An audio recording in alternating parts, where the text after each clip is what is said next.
এই ছেলে কে এটা? এই এলাকার মাতাব্বরের ছেলে। আরে যাক, আরে দাঁড়াও, এই দাঁড়াও। কি সমস্যা আপনার? তোমার নাম কি? আমার নাম মুবারক। আপনি কি? তোমার বাসা কোথায়? আমার বাসা এই এলাকায়। তুমি সিগারেট জ্বালাচ্ছ কেন? সিগারেট আমার বাবার টাকা দিয়ে আমি খাইতেছি। আপনার কোনো সমস্যা? রাখো। তুমি কি লেখাপড়া করো? হ্যাঁ, আমি লেখাপড়া করি। কিসে পড়ো? ক্লাস 8 এ। ক্লাস 8 এ পড়ো আর তুমি এইভাবে সবার সামনে সিগারেট জ্বালাচ্ছ, বলতেছো তো বাবার টাকা সিগারেট। তো আমার বাবার টাকা দিয়ে আমি খাইতেছি, আপনাদের কোনো সমস্যা? এক চরে কান ফাড়াই ফেলবো। সিগারেট রাখো। না, রাখবো না। বুঝলাম না, আপনি আমাকে মারবেন মানে? আপনি আমাকে চিনেন? সিগারেট রাখ। আপনি আমাকে চিনেন? বেয়াদব ছেলে। আপনি আমাকে চিনেন? আমার আব্বুকে চিনেন আপনি? এখন আমার আব্বুকে ফোন দেবো কিন্তু। খবর আছে আপনার? তুমি তোমার আব্বুকে ফোন না দিয়ে তোমার আব্বুকে নিয়ে আসো। যাও আপনার খবর আছে কিন্তু আব্বু আসলে। যাও।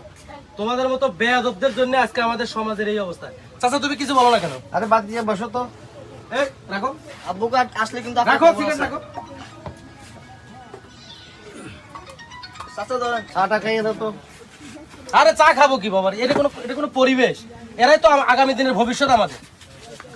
এ মাতাব্বরের ছেলে কি না কি বলে আসে, এটা শুনতে ওগুলো নিয়ে তুমি টেনশন করো না। কি বলবে কি করবে সেটা আমি বুঝবো না, কিন্তু তুমি একটা জিনিস চিন্তা করো, এদেরকে নিয়ে আমরা ভরসা করি, এদেরকে নিয়ে আমরা সামনে অনেক স্বপ্ন দেখি। কে? তো তারাই আব্বু যদি এই শুরু লোকটা করে- আমাকে থাপ্পড় মারছে।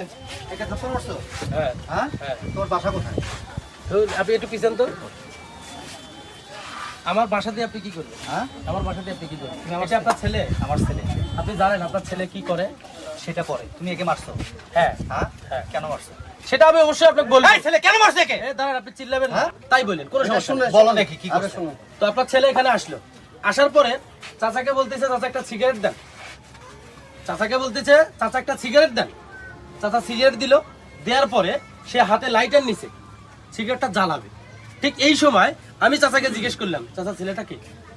চাচা আমাকে বললো যে আমাদের এলাকার মাতবরের ছেলে। মাতবর মানে কি? একজন অভিভাবক।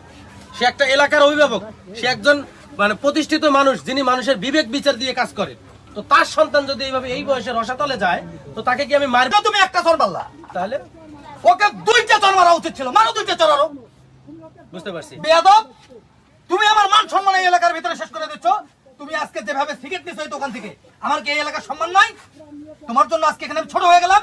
তোমাকে একটা মারলো কেন? তোমাকে আরো 10টা মারা উচিত ছিল। বেয়াদব, চল বসো, ভাই চল। ভাই শোনেন, এক মিনিট শোনেন। বিষয়টা হচ্ছে আমি জানি না আপনার সন্তান আপনাকে বাসায় গিয়ে কি বলছে। এদিকে একটু দেখেন। আমি জানি না আপনার সন্তান আপনাকে বাসায় গিয়ে কি বলছে। আপনাকে কি বলছিল? সে বলছে যে আমাকে একজন অপরিচিত লোক আমাকে আব্বু এসে চর মারলো। আচ্ছা, এই যে কথাটা, এই কথাটা কিন্তু আপনি যাচাই না করেই আপনি আসতেন আমার কাছে।